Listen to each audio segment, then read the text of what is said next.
Hey, welcome to Coffee Compiler Club. Here today to talk about language runtimes and compilers and typing theories and everything and anything to do with implementing languages. Late start, probably going to be smaller than usual crowd because I've had all kinds of conflicting things. And Ryan badly wants to figure out why his threading, C++ executor threading isn't working. And it's clearly a language implementation issue, so I think that's a reasonable starting point. Oh, we're re-recorded, so we'll show up on YouTube in an hour or two. Yeah, I think you can share again, but say something. And then I was going to talk about Yeah. simple as an update. I have a modest update. Yeah. You going I, to I share or could not? yeah, hang on. You don't have Yeah, to. I'll We just talked through real quick. The generic advice I had was uh, Ryan started with, this should never fail. Why does this fail? And it's a threading problem. And then he's yeah. moved to, oh my God, I don't understand what's going on, which is a good sign. Yeah, so it's not a race on any of my structures. It's like a race on the coroutine frame itself, which I'm struggling to understand how that works. So Yeah, where do like I have coroutines come from? Is this a C++ library thing? yeah, I'm implementing coroutines through this is query graph. This is kind of my new compiler solving framework that I'm implementing. So I have this lock on these runnables, which are like a runnable is a resumption, which is a pointer to a promise and then a coroutine handle. So it's like a pointer to the frame basically. And so I take the lock, I take a runnable out of the queue, and then if I got something, I resume it, right?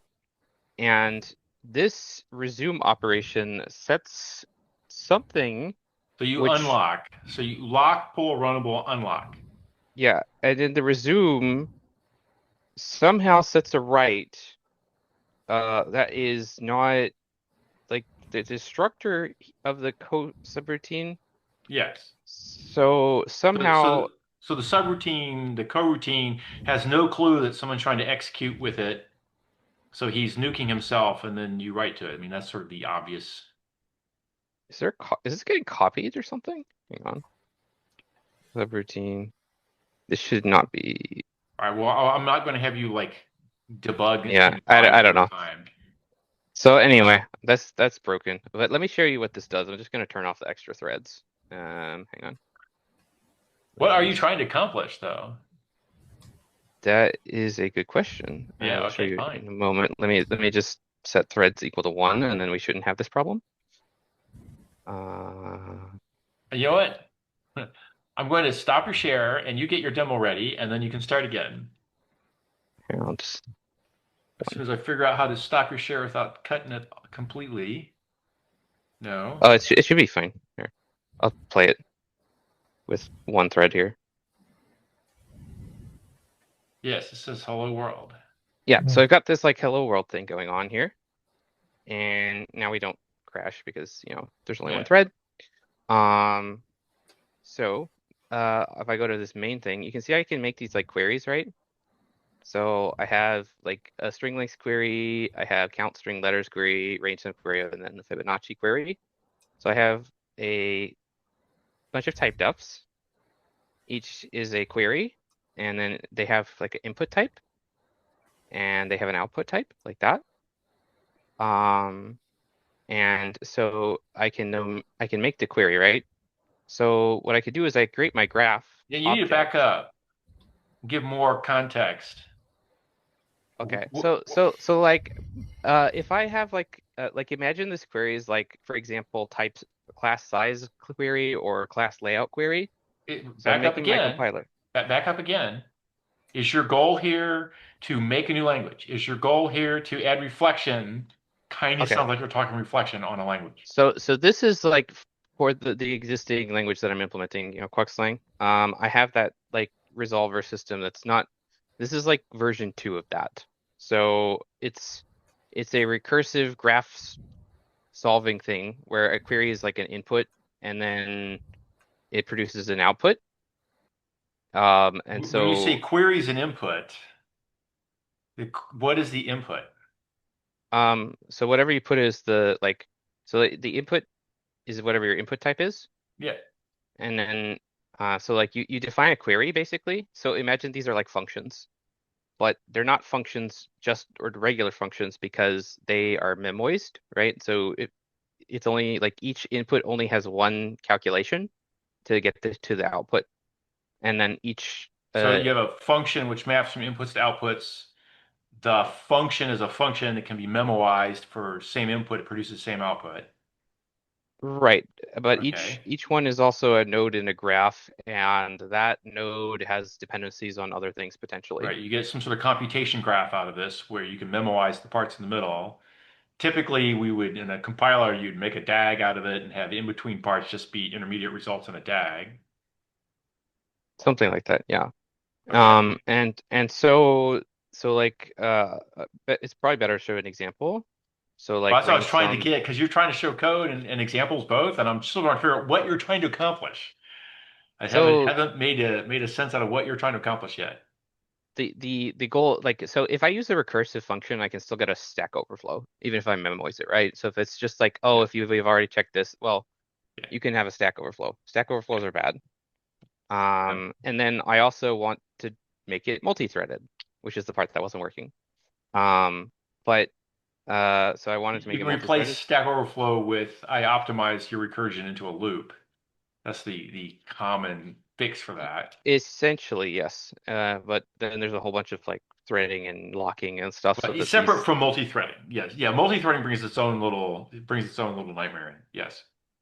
And right. in fact, in practice, multi-threading here is actually typically not very useful unless you have a shit ton of work to be done in order to cover the costs of multi-threading. Like taking a lock far exceeds the cost of doing several hundred cycles worth of work, which, endures No, you oh depends. yeah.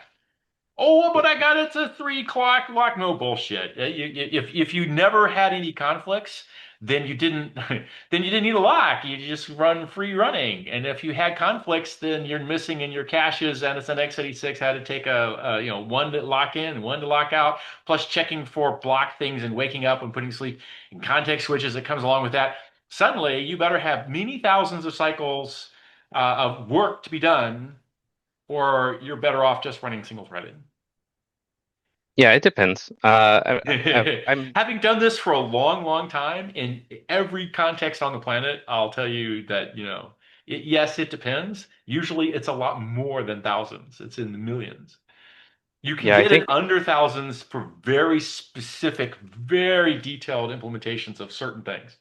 I think This a is really hard to compiler get that. has enough work to do that this is worth doing. But you could be, it could be. You do a database query and individual query elements go do gigabytes worth of sorting through disk IO reads. Yeah, you got a lot of work to do. It So could be. like But then here's that the was the idea, thing. You have right? millions of cycles worth of work. We create a query request, Yeah. right? So we have a query request object. You can yield it as a dependency, and then you can also await on it. So you can Yeah, get okay. the So so that so the usual caveats apply here, by the way. This is you're using a lot of terms, which I don't know. Maybe C++ okay. audience watchers will know this, but I don't know. When you say dependency, it means all kinds of things. Okay, so dependency is my object, right? So this is I've created a dependency. So this, if I yield a dependency, what this basically means is, hi, I have this dependency, go start calculating it, because co-await is a blocking like It's like wait. a So future. yeah, kind of like a future, Yeah. except it's a little different because there's like I have to yield the dependency before it actually like knows that it exists and has to start calculating it. Like creating the query object doesn't actually start it Right. running. Right. It's just the query itself, and then if I If yield the query as a dependency, it's like, if hey, I would please look at calculate this. other systems with futures behaviors going on, there's commonly a thing where you make a task a future, and then until you do something else with it, it doesn't actually need to get started computing. And sometimes some of the systems throw it on work list and will get to every future ever made. Some of the systems require you to start the request for the future before it goes on a task queue and gets computed at some other thread some other time. So you're in the zone of I do something to it, and now it will get computed at some future date, and then somebody will have an await on it that will block. Right. So Okay. you can await on your dependencies, and then it can, well, if it would work, it would split that across multiple threads, Right. and then those threads will, calculate the result, and then that will produce Right. the like There's something here I see you have a range sum query. You take some big array and you do halvesies on one thread and halvesies on another. Some essentially. some Yeah, some it joining splits going it. on. It splits it. So we have this query, which is the range sum query, which is recursive query, right? So if we look at Yeah. the spec, we can see the range Right. sum query Which depends is on fork itself. So join by any other name. it's a bit like fork join, but there's memoization that happens automatically of these queries. So each, Yes. like, if it there's more than Does one every thing. fork join framework ever? Well, I like guess there are some that if maybe don't, but only ones I ever used are all memoized as well. Fine. yeah, so it's memoizing the answer essentially. It's creating a Yeah, node that's yeah. awaitable. So There's you're one implementing node, a fork join with memoization. Now I have a handle I can grab onto as to what the hell you're trying to accomplish. right? And so um, that allows you to, have Yeah, uh, compute shit like Fibonacci, which is otherwise useless. You just closed yeah, format. that's I But actually don't have a yeah, good thing to calculate. The Fibonacci is just kind of like a test yeah, right. It's a test. fun test. Yeah, yeah, yeah. No, H2O does all kind of stuff. Here's a terabyte of data. Go compute the min, max, the average, the top five, bottom five. Oh, it's an entirely fork joinable problem, and there's a shit ton of work to be done. So it's a great answer. Fork join is a great answer for that problem domain. And So somebody has to implement it. So you're off implementing something that looks eventually, maybe it has other things it does as well, but eventually it will at least support fork join on your range sum. I mean, that was like classic.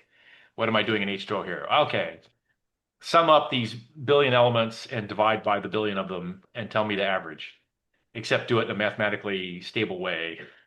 And while you're at it, since you're touching all the data, go ahead and get them in the max, the median, the mode, blah, blah, blah, whatever. yeah, so that's kind of maybe what it is. It's like, so like you create so the innovation here, I guess, is that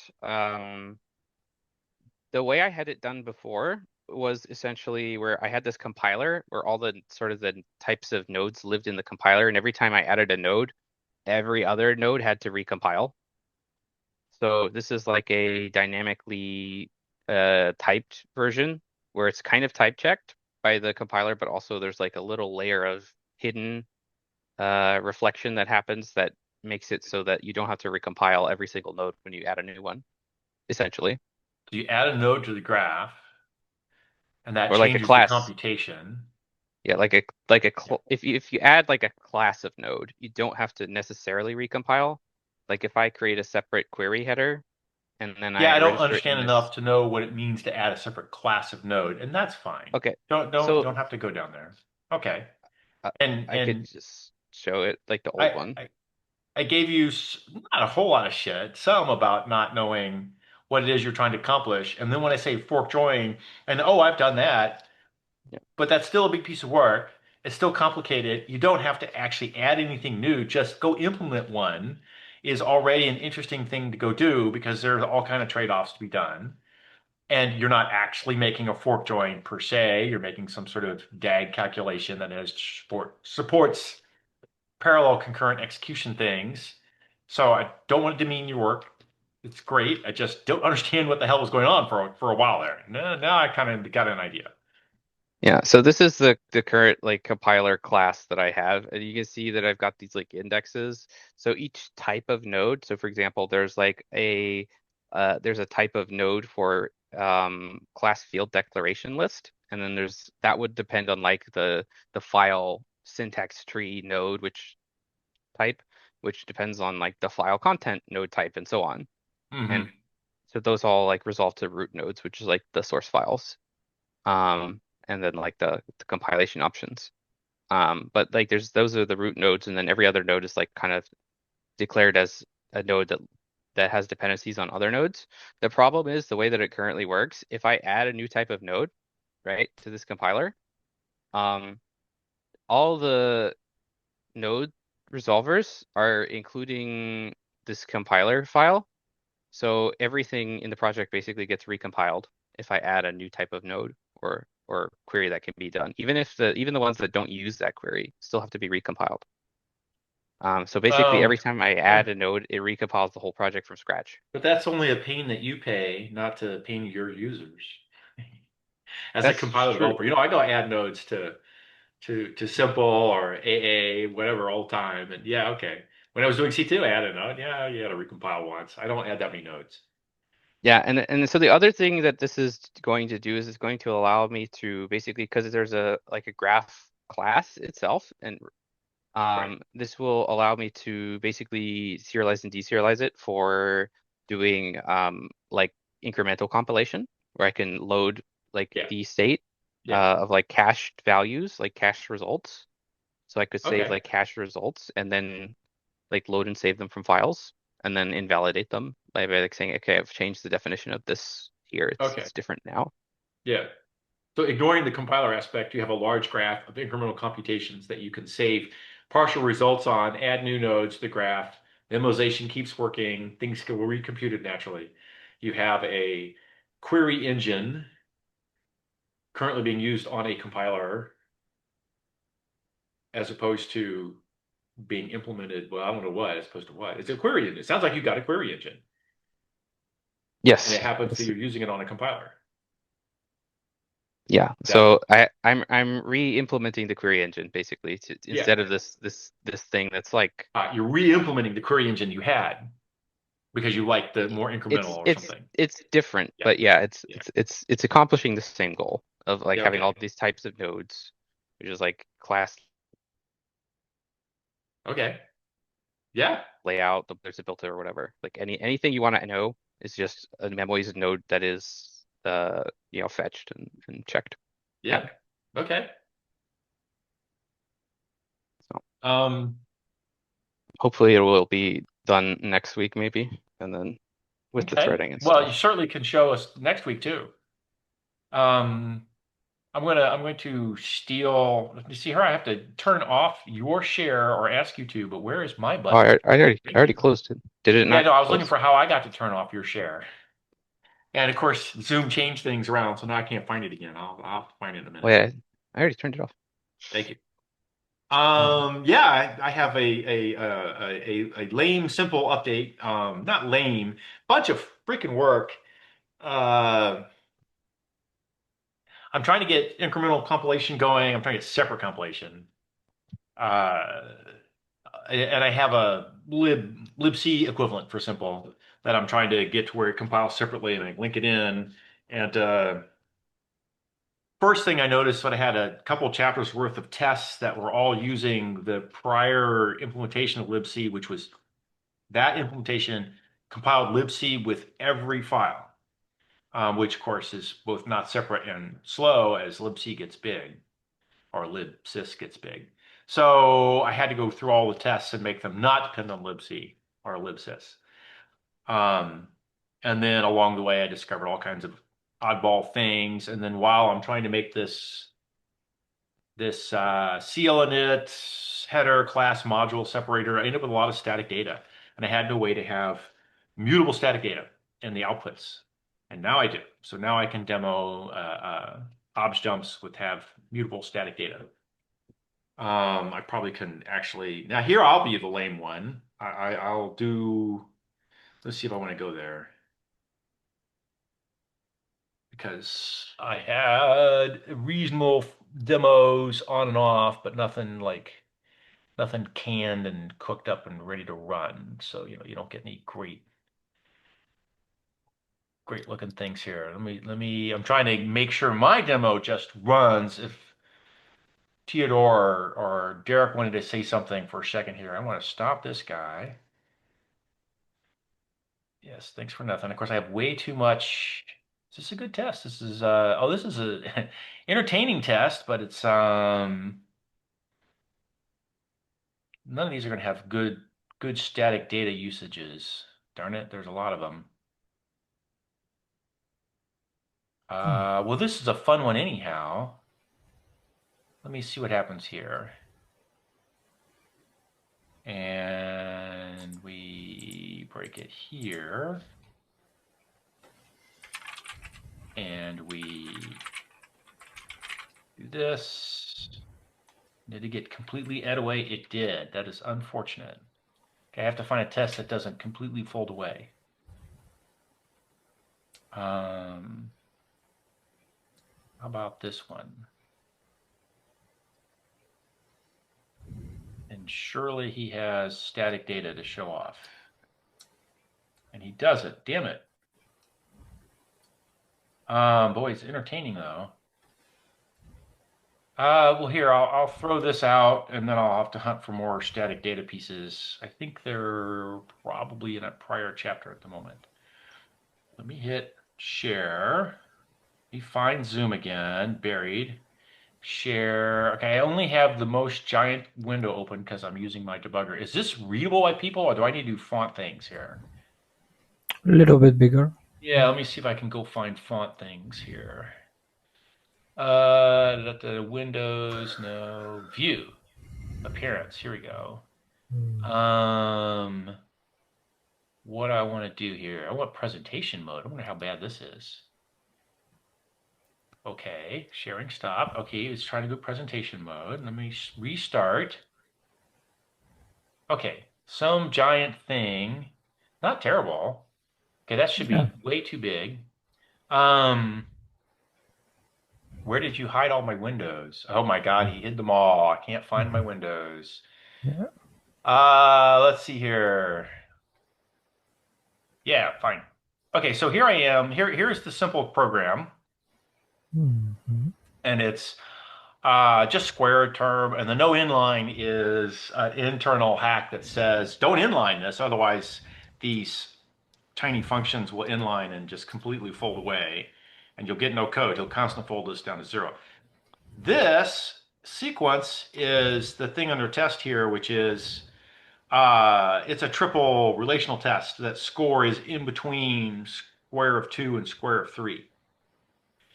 So it's just a stacked relationals where this computation is only used once and a temporary value is used for the second half. It compares this to this guy, and then it compares this to this guy, and this guy doesn't have to be a constant. I think some of the other tests he's not. And he just shares the internal value. That's fine. I stopped it here because at this point I can go dump the assembly, which is what I was doing.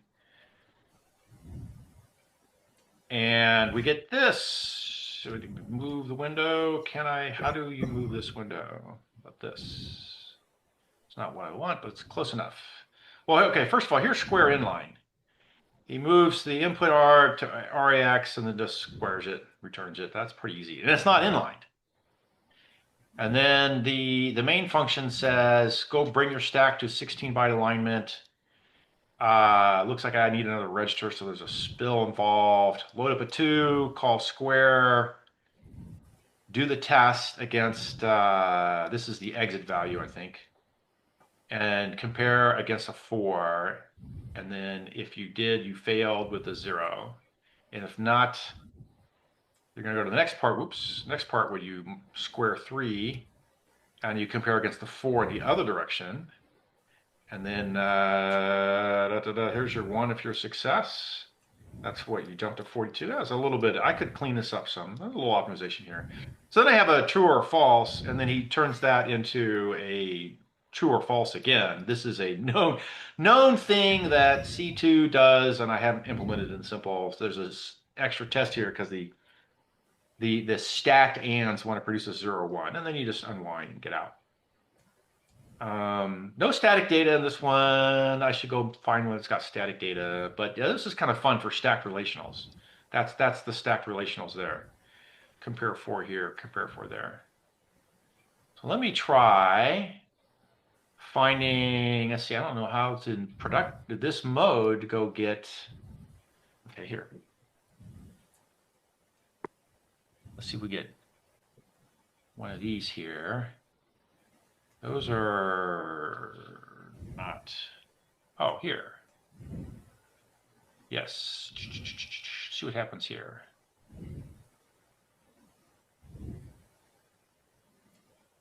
Nope. Back up, try again. Why does it do that? Who knows? Where did he not do, oh, because he went to type check. Because I didn't do the code, because I didn't actually build the thing. How about we go to here?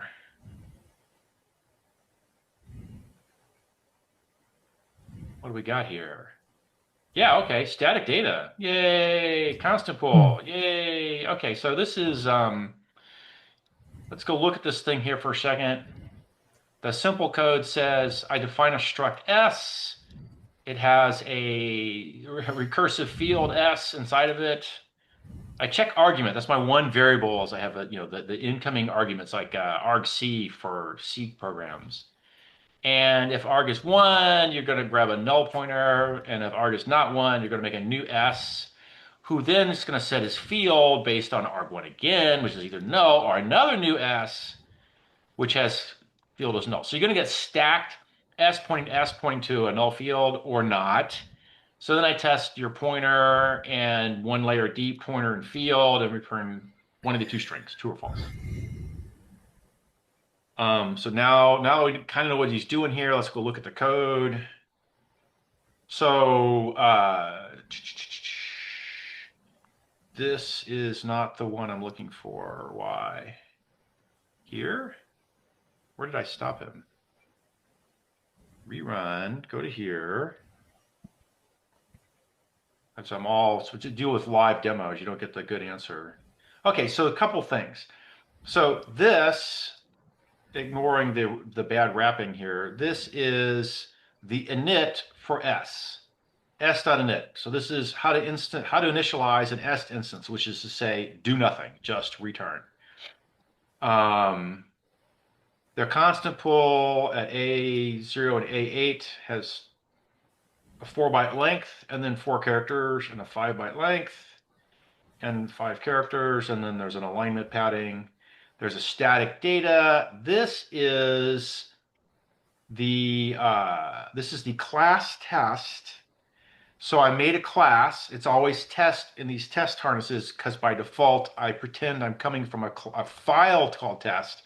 So I get a class test. Inside of class test, there's not a whole lot of stuff. But there is going to be an initial value here. So let me go back to here for a second and show you what happened. This is doing class structures here.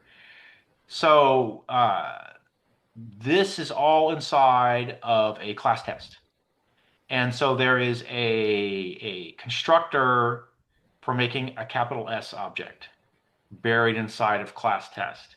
And there is a pointer. Actually, this one's buried inside of S itself. So there is a pointer value in class test. So class test has no other values than this pointer, but this top level looks like a top level generic value outside of all classes and all structs. It's actually inside class test. So this is a field in class test. So I'm testing a field in class test. And because class test is always a singleton, it's just the class object, there's only one pointer in the one class test object. Okay. Having said all that, I come back around and look at this guy again. This is the initial space allocated for the pointer inside class test. And the type of the pointer is this horrible thing, which is pointing to an S, which contains a pointer to an S question mark in a field. So pointer is here. And then the actual code involved comes through and says something about set your stack up, your incoming args and arg11, spill some registers so you can, have something to work with. Check for arg being a 1, load up 8 bytes and alloc your storage for making an S object because you got a 1 or not. Make a second S object because the first time, arg is 1 the first time, so you don't have to test again. It already knows it for the second time, so you get a second allocation.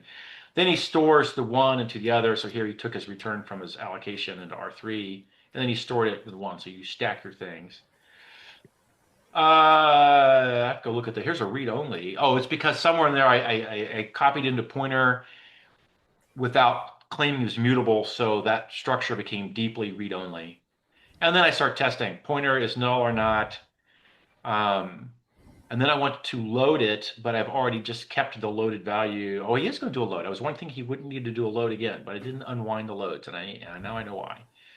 And he tests the second one, and then he's either going to load up false or true. And load pointer here, these two ops reach out into the constant pool and load up this guy or load up that guy. And then he unwinds and returns. So anyhow, only thing that came out of that one, I have static global data. This is not constants. This is the constants, and this is the non-constants. And, I'm generating code, and it's working. We'll run that. Test passes. Now, how do I get out of this mode? Does anyone know how to get out of? So is the one instance of static data an instance of that class? The semantics are there is a class test object. It's a singleton because it's a class object. I see. All right. So struct S, there is a singleton class S. However, you can say new S, and now you get instances. Field is in an instance of S. Pointer is in the class for test. So I see. There's a singleton class test. It has a singleton pointer field, which I was showing. So you could do a runtime type check. Yes. You can. I'm heading for that place where I can do any amount of work at compile time that would otherwise be done at runtime and have it just show up in the pre-computed at compile time. So I don't yet have the thing that says go read a file, but I'm heading for that place where at compile time I could do any arbitrary amount of work, and it'll just constantly. I see. Okay. When you say go read a file, like as in at runtime read a file and do something no, I versus can read files at runtime right now. Oh, so you're talking about includes. I'm talking about reading a file at compile time where you give the name as a string to the file. Right. So I don't have a demo ready for reading a file from simple, but I totally have FFI to libc running, and I can print hello world, and he writes the standard out. Well, he can read from standard in, but he can also hand you a string and go read from an arbitrary file. Well, I'm headed for doing that at runtime. So just how would you deal with, like, say, for instance, a config file that I have for my program that I'm writing in simple, where I have the config file in my system and I'm going to read it, but the user of this compiled program might have a different config file. Right. Well, don't do that one at compile time. But how do you distinguish which one you're going to do? I have to do something in the language. It's a language spec thing that says this computation is to be done at compile time. And there's a couple things a couple drivers for this thing, this concept. One is a lot of game writers, developers want to have sort of arbitrary amounts of computation. I'm grabbing a pixel on a sprite and an animation sequence on a set of sprites, and I want to pre-compute a bunch of shit about them so that I don't have to do them when I'm writing frames. And in fact, they're completely static, and I don't need to do them when I start the game up either. Yeah. I just need to have them done. Yeah, makes sense. And it's maintained by some graphics person or whatever. And yeah, right. And you just want to compile whatever they give you in. Right. And you're going to compile it in. There's going to be a wad of bits in the binary, and you're going to pull up the wad of bits and avoid reading the file at runtime. You're going to read it at compile time. And you have to ask, and this is it's a language thing. So normally the read option would say, I'm reading a file at runtime. But I'm going to have some syntax that says, do this computation recursively at compile time until it boils down to a constant, including a large data constant, a big array of constants. And that one will fail type check if your arguments aren't constant declared the same way. So you have to declare them recursively till I can reach a point where from the start of the obvious main on the program, I can track the constants through to where you're doing the constant file read and then the math after that, and just fold it all up. It's just you generate code like you would otherwise, except run the code basically, or execute the IR. I mean, I have an IR executor, an emulator, interpreter. I have an IR interpreter, just interpret whatever efficient way you wanted, however efficient you want to get, but be able to constant Yeah. hold things arbitrarily.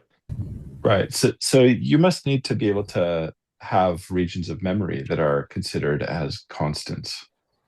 Yes, that was the new world order was the static constant, sorry, the static data area has a class test space, and that's a region of memory. It's a struct with however many fields, and has one, but it's the whole struct. And then all those Mhm. fields are in there, and they get pre-initialized to whatever starting thing.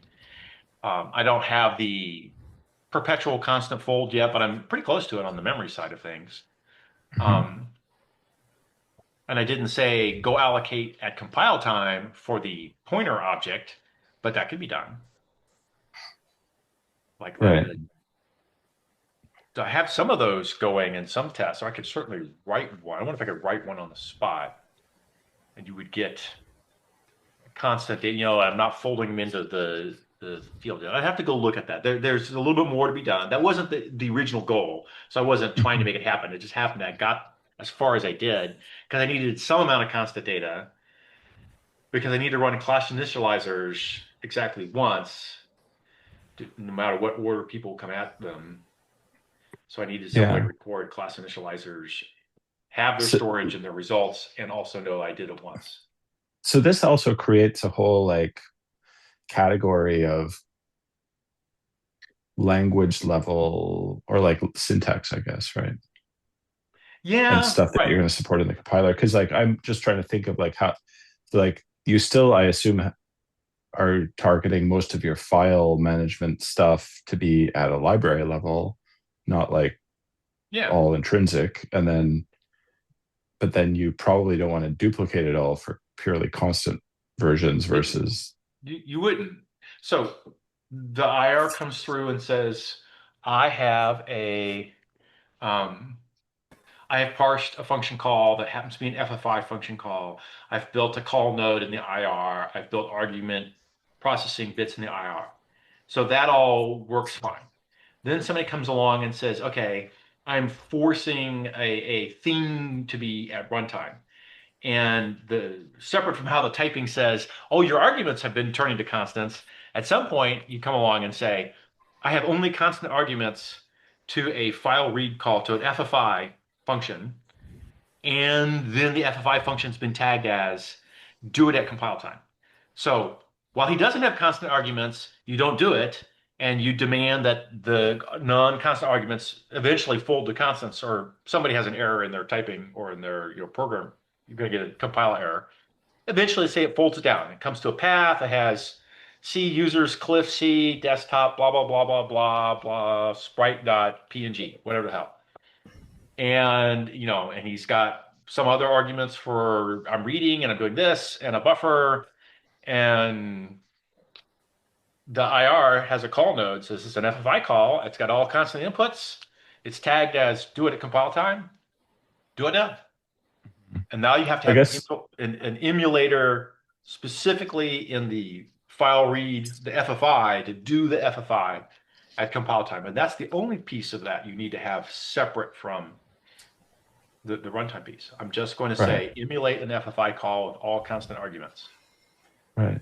And then I guess you just have to have inlining sorted out and no Yeah, virtual calls. inlining's right. Inlining works. I have a trivial inlining heuristic, and some future date I could have a more complicated inlining heuristic, including one that says because it's labeled as must fold up at compile time, you must inline this, but for reasons to make the compiler run well, I might delay inlining until I get all constant arguments. But then, Mhm. irregardless of where and how it's called, don't pay attention to the normal heuristics to say inline in loops, but don't inline big things in other places. Do inline this big thing with his all constant arguments so he collapses away. Let's see. So this is all. Is that just a matter of saying that that this declaration is present, therefore Yeah. somehow the heuristic is going to give a really low score for this guy all the time. And Right. Hang on. Let me. Da, da, da, da, da, da, da, da, da. Yes. No, he went. Try again. So here's trivial inlining heuristic. Checks for trivial inlining. Here's a heuristic that says if your name ends with no inline, don't do it. But your name could be, or some aspect of the function could be forced inlining, or forced to a constant result. So force inlining as soon as you have all constant arguments. And I have a bunch of other things for heuristics that say do and don't do things. There could be a change to this that says I need to inline it as soon as I have constant arguments. Okay. So none of these others are the other trivial inlining ones are things like if I'm in the middle of collapsing, like the code is dying for the function that like would inline into you have a path is call dead. site and you have a target. Oh, you can't see my hands. You have a call site. The call site's middle of dying. This code says, hey, you got implemented with a function who's folding, or you ended up getting from a call site that's folding. Just wait a little bit for code to collapse before you try to inline again. Yeah. This one is self-recursive inlining, which is loop unrolling by another name. This one is, it's not trivial down here. This one is, it's not trivial because the call in question has a function pointer that he's going to call has multiple targets. That is, I have a call that's taking a variable function. He's not calling a single function. He's calling whatever. He's calling a function variable. And then, revisit the situation if this function pointer changes to where I just have a single target. And again, for the reverse direction, which is it's not trivial if the function being called is being called from multiple targets. And then there's some asserts, whatever. That goes up inside the idealized call for call node or call in. You are not sharing, Cliff. If you... I'm sorry? Am I You not are sharing? not sharing. No. I fucking hit the share button. I am so sorry. There it is. It's the second share button. Oh, God. Let me try again. Yeah. Okay, now is it sharing? I think I was following you, but yeah, right. Yes, feel free to whack me on the head when I am not, because I just completely missed that. I hit the share button and then it flipped to this screen and it didn't share. Fine. Okay, try again. Private in, okay, trivial inlining is the function. This one says, I can trivially inline you. And one of the rules is your name ends with no inline, return -1. That's the hard do not inline. Okay. Don't be recursive. So I'm looking for fun, which is myself, in the control flow edges of myself. And so if I find that I have looped on myself, don't do it. That's unrolling and needs a different heuristic than normal inlining. This one, a little more fancier, says walk up the immediate dominators to see if the code just prior to the call site is itself folding. And if it's folding, I should just stall and wait to see if this function call I'm trying to inline into, it just goes dead. yeah. So it's commonly the case that I've inlined A into B, and then C wants to inline into D or whatever. Somebody inlines and somebody inlines and somebody wants to inline. But I'm in the middle of folding things up, and constant folding will happen and kill one of the more control flow paths. So don't inline into a control flow path that's about to go dead. So do I know if it's gone dead? No, but I know it's folding, and that means the immediate stuff will collapse. So let that clear out.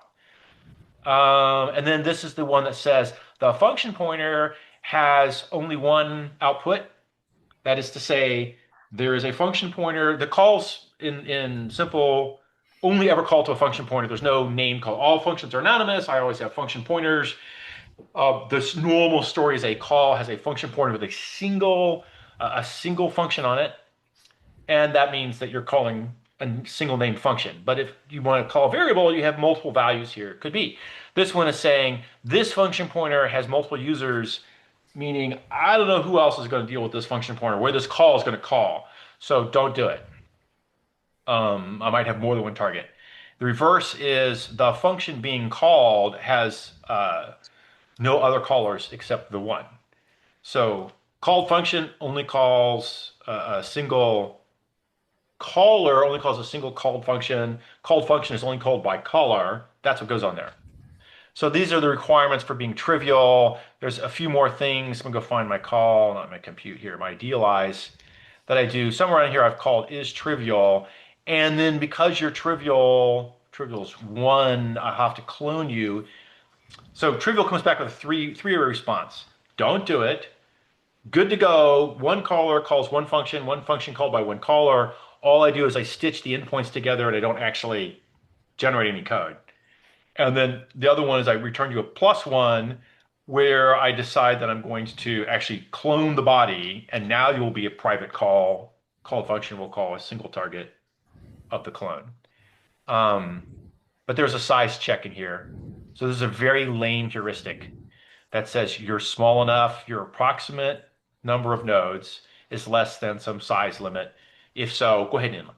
So you asked, does inlining work? Inlining works. I have a lame heuristic. It needs improvement. That's fine. It's not time for that kind of improvements yet, but I clearly can improve. I can clearly inline. Yeah. When did you add this? Inlining's been in for a while. Oh, okay. I mean, somewhere in the late teens chapters to early 20s, inlining showed up. It's been Okay. refined a few times, but no, it's been there for a while. Okay. Let's see here if I can more rapidly find tests. The hard part with searching with this guy for finding tests is that the mode has me with no visibility on my screen. I'm looking for function calls that I'm going to inline. Oh, here we go. I'll just do this one. Where do I have my square one? Okay, it's not here. Is it chapter 24? This guy. Okay, so let's make him, not be no inline.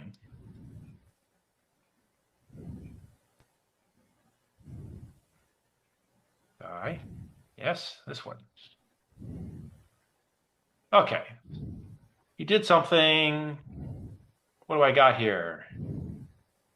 Well, okay, so the CL init lives on and returns a 0. That's all it does. Okay, what should I do here? Why did I return a 0? Well, it's because this entire thing, I kept square, he shows up as just a multiply, but then I constant folded this. So I inlined the square and I put a 2 there and then, doubled the 4 and I said 4 is less than 4 and 9 is greater than 4. So 0 is the expected result. This is the correct answer with inlining. So let's go.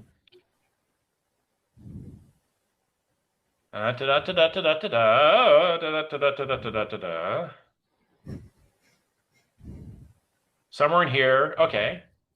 My function is square. And it does an in and no inline, so he goes into the next step and says, okay, should I inline this function call, right? And he's gonna come back and say, oh, there's nothing recursive going on here. There's nothing going fancy. There's no mid collapse of other things.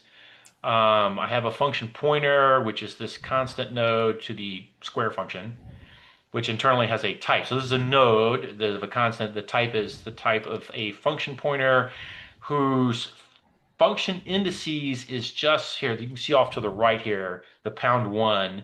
That says I have function index 1 and no others. Or another look at it is this function index has 1 bit set. So this is a function call of one function. So he has a function. There's a check for being mid parse that I still might add more users of this function. I'm not at that point. So is trivial came back. Well, I am in this point. I am mid parse, and he says no, don't do it. Oh, that's cool. Okay, so let me go.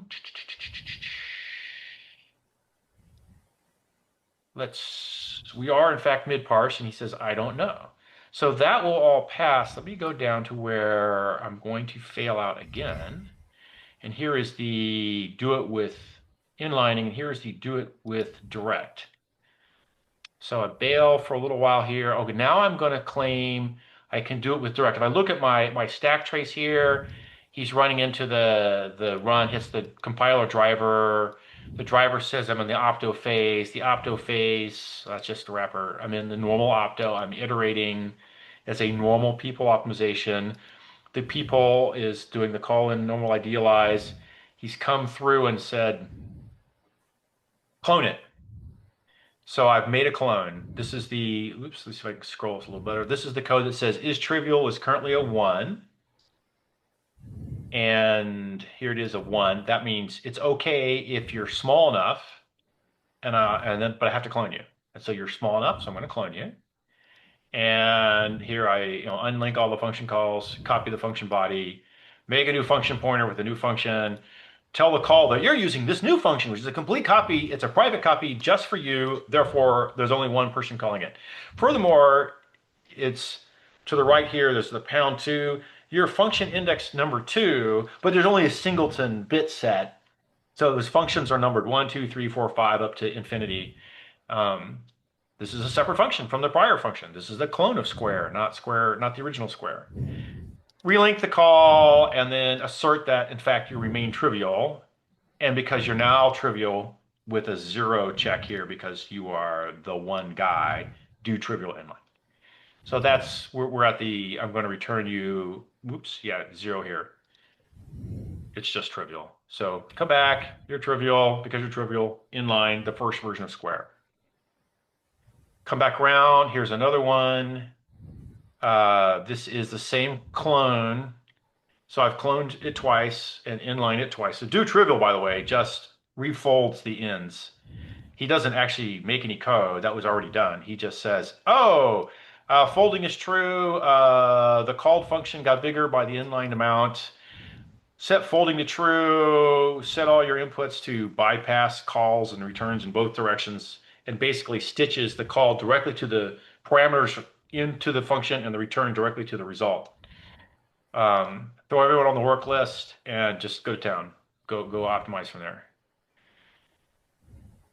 And if I can stare at this for a second here. Here is the graph as it sits, all higgledy-piggledy, so it's not very well laid out. That's the squaring function. It has a lot of miscellaneous things like $mem for the state of memory in and out of the function, the return call, but the body contains a multiply of node 25. Node 25 is parameter x, which comes straight from the function header and whose default value is some integer, some I64. That's the default. So that square is pretty easy. If I go down here to look at the calls, I have this call has not been inlined, and this call is a folded square inline version that hasn't collapsed yet. So it's really hard to read, but basically buried in here is I have half of an inline call and I have another inline call floating around. So it's going to get collapsed. It hasn't yet. It's just been. Oh, right. Yeah, this is partway through a compilation. It's just partway through. Yeah, it's in the middle of everything, so you can't tell very much. And an easier way to do here is come up to the people's iterate and just run to the complete. And now you'll get this is not the pretty, hasn't made machine code yet version of things, but you can see the square function exists, CLNet exists. CLNet says I have a return whose control comes from class test function header. So class test has a function header, that's the CLNet. His memory comes from 89, comes from all memory. It's the merge of, oh, what is this?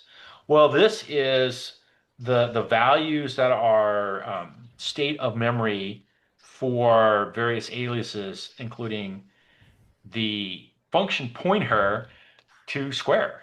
So class CLNet has a field called square, SQ, and that's a normal variable whose value is a pointer to the function. So it's a code pointer. And that's class CLNet has a code pointer to square. I mean, code pointer to the function square, names the variable square. Same thing for like score, whatever, is a pointer to 4. And his return value is node 4. Node 4 is constant 0. He's completely folded himself up to constant 0. Return program counter, this is where your return PC comes from in the IR. And he just says, oh, it's RPC. This is a parameter comes into the call test. So whatever starts the universe calls CLNet. This is the return PC when you exit the program. Fine. Anyhow. So you keep the square function even though it's not called. Yes, and that is because that is because this is a public function. If I were to link this class test against another file, you'd be allowed to call test.square. It's a public Mm-hmm. function. I see. It's a public variable. And you can just get the square value as a variable. Say test.square, that gives me the content, a variable square gives me the contents of the variable square, which happens to be a function pointer, which does squaring, and then you can call that function pointer. So that's exactly what happens here. This square looks up the variable SQ. And oh, look, it's a variable SQ right here. It just looks it up. So this is a public variable. Its contents are public. Therefore, this anonymous function got published publicly. That So makes yeah, sense. square lives on. Yeah. If I Yeah. underscore square, then that's later, one of these chapters pretty soon in running here. That says don't make it public. And Okay, then so if I that's not go, built yet. Then. I'm sorry. Is that built yet? The don't make it I public believe part? so. Oh Let me. wow. But not everything optimized out the way you'd like it to. Mm. So let's go ahead and get down to here. And there you go. No square.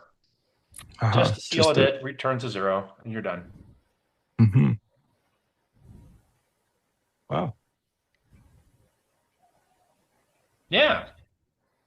So there's well, here I hacked the code so the test fails. So how far? So you said that what you're working on now, though, is standard library. Yeah. So did you just write that? Do you write a quick standard library, or you take it from Yeah. somewhere? No, I wrote a quick standard library, which means it's extremely lame. Let me stop my share and bring up Emacs, which I'm a little easier to. Hey, Adrian. Smile. Okay, fine. A little easier for me to go cruise around the code. Share Emacs. Okay, now do font things. Let's see here. Oh, Zoom, do not grab. How about this? Zoom wants badly. Ah, frickin' Zoom. Okay, hang on. Zoom has grabbed my Emacs and the expansion. Okay, and it's hidden its stop share button. Zoom has so many like random junky flaws in weird places.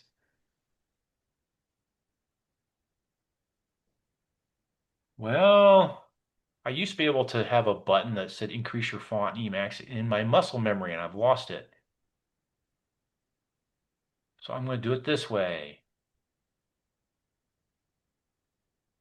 Okay, and this is not the happy way to do it, but it'll work. Oh, I have to do this too. Yes, thank you. Okay, now let's share. And then I got to get that sorted out because I was doing this with the Emacs like last year. So, okay, so first of all, I'm in the directory simple, chapter 25, source, main, simple. I have a sys.simple and I have a sys directory. Sys.simple is top level default standard library import. Because it's in a file sys with the new class structure, I have a class sys implicit. I don't have to say package blah blah blah sys. I'm in the sys package in the sys file, sys class, all of the above. Within the sys class, there's a struct libc, which has FFI calls for write, which takes a file descriptor, buff, and length, returns read, an exit call. I threw memmap in because it's just fooling around with things, but you can put whatever you want in there. It's just a standard FFI interface. There's an array utilities, which currently only has copy. This is Java system.arrayCopy, C++'s C's memcopy. Takes a dest off, a source off, and a length. The little twiddle here inside of source means that sources are read-only byte array. So an array of uint8s for dests, d off, and it does the obvious thing. There's no optimization, and I generate code for that the obvious way. And future dates you can intercept as an intrinsic to do faster things if you care for it. Here is an array or a vector, if you like, in C++. It's a growable array of bytes. And I have a global array of ints, and I'll probably need to genericize at some future date, but it's an array of bytes. It has a length, it has a buff. The bangs on them here says they're all mutable fields. There's an underbar grow. It's a hidden function. So there is a grow variable. It's an anonymous function, and it's also a hidden grow variable. So I can use it internally, but not externally. And he just does the obvious things where he says at least length 2 of space is available. Or else I go ahead and double my chosen desired length. So it's just an ever larger power of 2, and then make a new buffer and copy the old into the new. So it's a growing buffer. Just grow the buffer. Add a character, says grow 1, and then add to buff and add 1 to length. And add an array, which, just copies your bits into the dest array. And undo is just subtract from the length. It's convenient when you're using this as a string builder and what you call a string builder in Java, where you have an underlying buffer and you add a bunch of characters to it. Well, you want to undo some characters from time to time. Print an ASCII number. Write So the buffer is out. that undo is basically just a pop? Yeah, no, it's a subtract off the length. As long as your length is big enough, go ahead and subtract the length. Mm-hmm. Length minus x. Length is equal to length minus x, or 0. I could say Oh, I see. math.min of length and 0, but I I don't have the see. math yet. That shows up when I do printing things here. Yeah.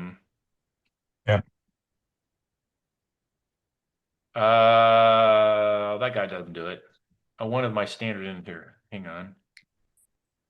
One of my printers will do the job there.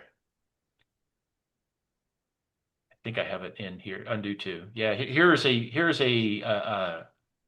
array of ints, global vector events, and there is a go print it, convert it to a string. Yeah. Make it a string array, add an opening square bracket, walk the entire array of ints, printing each int, adding a comma and a space. At the end, I have an extra comma space, so undo to get rid of the extra comma space and then close it off.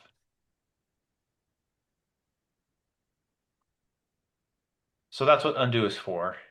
So this is standard library. So here is a scanner. Here is a, parse a number, parse a buffer looking for things, do an array of ints for comma separated array of lengths using my scanner here, which make a scanner, blow up if it doesn't exist, if it doesn't look like it has an open square bracket, make an array of I64s and parse them one by one and blow up with a null return if you have bad things. In here is also a nested file. Oh, he doesn't have this. Hang on.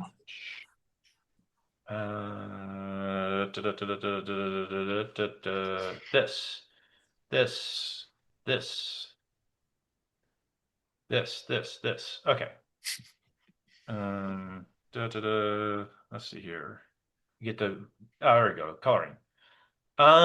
So IO is in a separate file. So this is how the new class, sorry, the new, classes and modules working. So sys is a module header, and I declare it that when I compile by saying this is the root of the project, and the module as a project is the same. That's not anything different from a module and a project. They're the same thing. So this is the module header. Yeah. This file has nested classes within it. They're all inside of the sys class. Uh-huh. With a sys It's directory. very Python-like. Yeah. Oh, completely. I cloned either Python or Ecstasy, some of each or both. I'm very, very much not trying to cut new ground here. I'm trying to make something Yeah. usable and proven usable. Yep. So sys as a directory says that this is nested inside the sys module. So it's sys.io. So I don't have to say sys or io here because I'm nested in the directory of sys and io. This is the sys.io class. He has Right. a print which takes a string and calls libc write with the pointer and the string length. Yeah. This funny syntax here says take a uint u8 a byte array and write it as a pointer that casts you to an int. So this casts away the pointerness. You now have an int. You can't go the other way. You can't construct new pointers from ints, but you can make an int out of a pointer. And then you call write on it.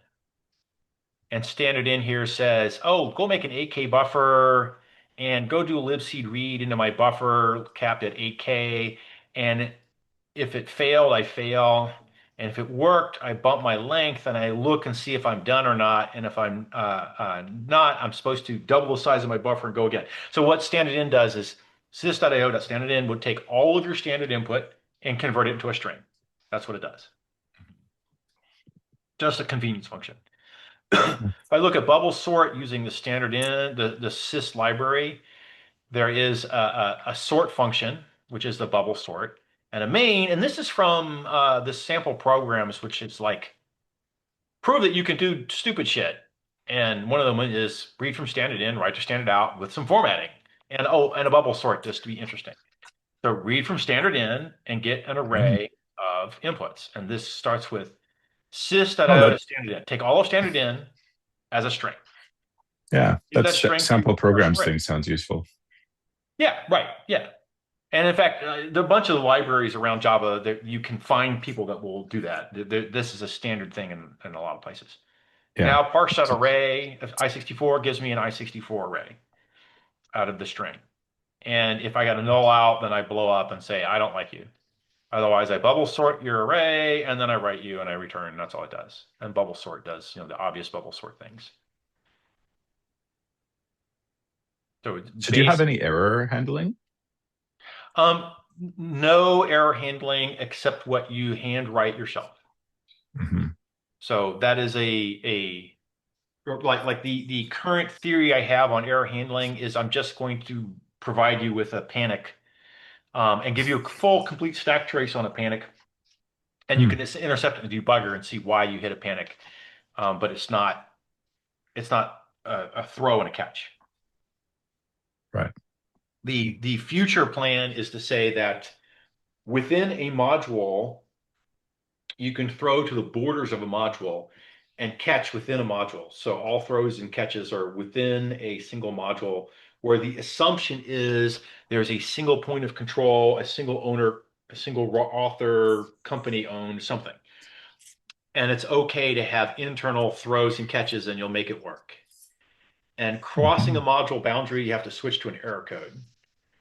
And the caller of your module will understand that you'll either hand him back what he wants or you'll hand him back some sort of an error code, and he has a way to distinguish, and he'll have a shortcut that says, I don't want to deal with error codes from this guy. I'm just going to bail anyhow. Or he does, but he won't have unknown throws. So I guess the failure I'm avoiding here is I called this other module in Java, it threw LDAP not found, not permission not allowed, or something stupid. Like I have no clue what LDAP failures you have going on. It's not my problem. I can't do anything with it.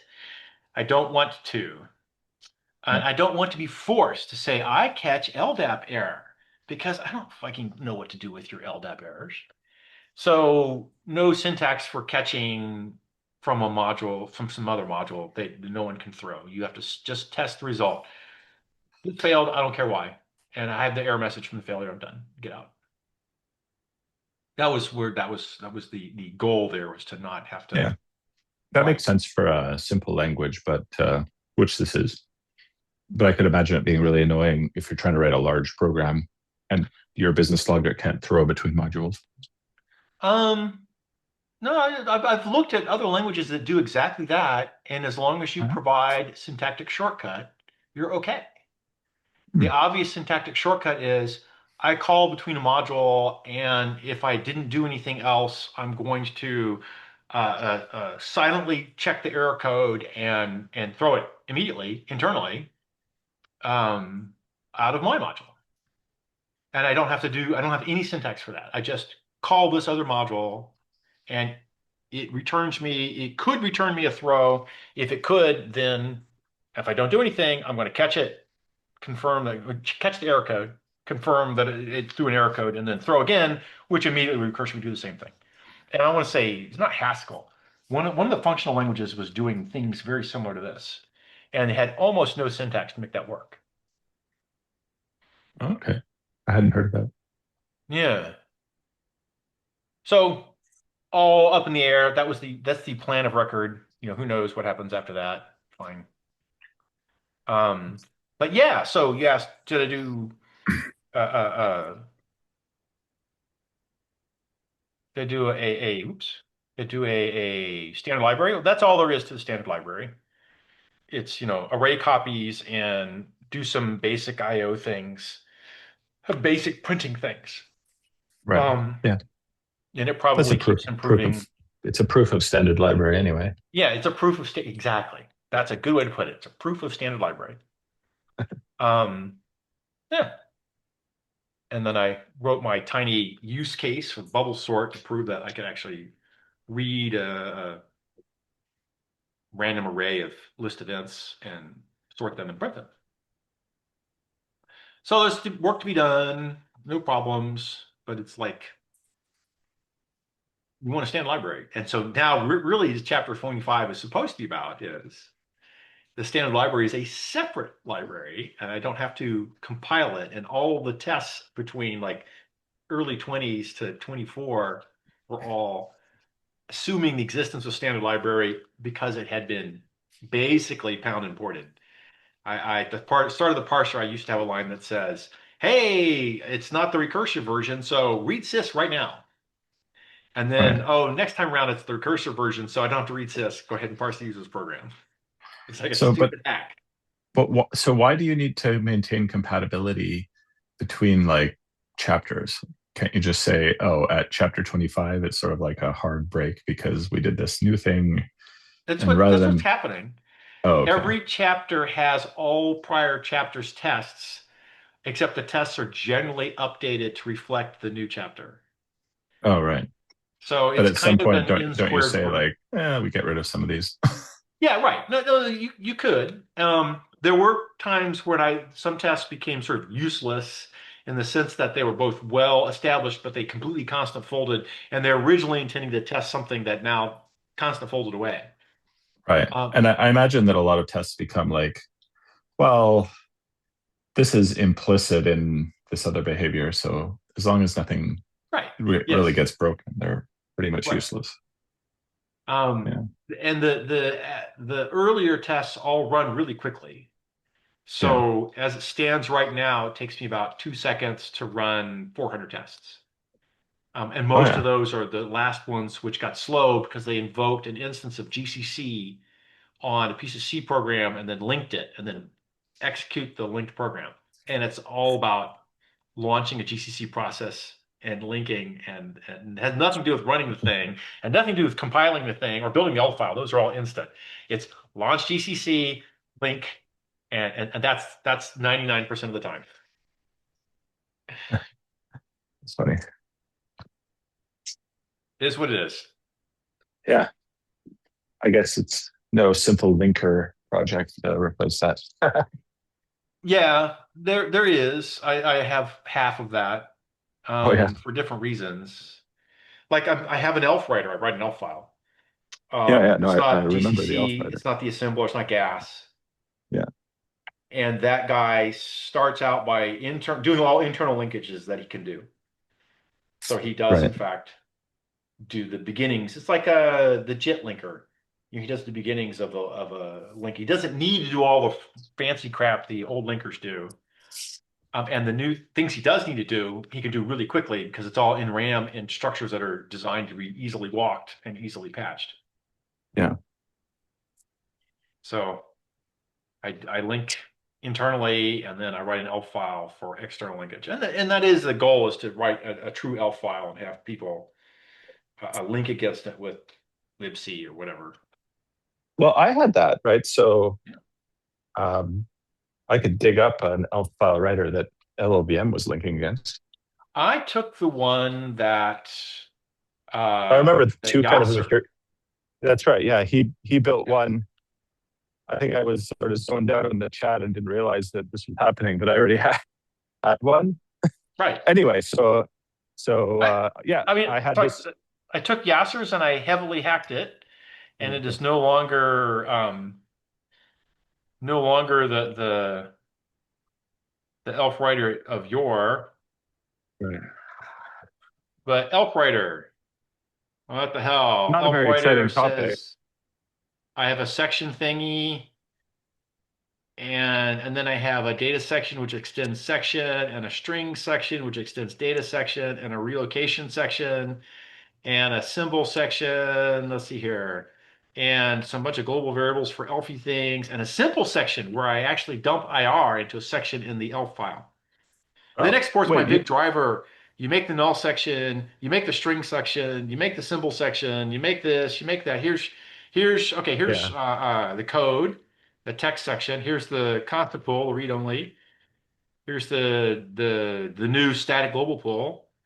Then you start encoding all functions. If you have a main, I declare a main. I make a relocations. I fill things in. I da da da da da da da blah blah blah blah blah. Here I'm filling in all the things. Write the constant pool, relocate constants internally, dump the IR as a serialized form. Then I finally get down to actually writing things. Uh, oh, this is still filling in the local symbol section from the symbols you had to get. You have to pre-cook a bunch of things for you write. Where's my writing? Byte buffer. Here's your magic headers. Here's all the count of things you're doing. And then here's actually writing out things and write and write and write until I get a giant wad of shit. And then I open a file and write the thing out. Or I wrote it out to a BIOS, an output stream that's internal because I'm using link mem, which is the one where I link it internally and then execute it directly. And this one gets to skip a bunch of things, but he starts by saying, go get the encoding and then finish up the global patching. The local internal patching happened in the elf writer. The global patching for this guy's happening here. And then go grab the start of all the constant pools and do the other half of the global linking. And then I have a linked memory pool that I can directly execute.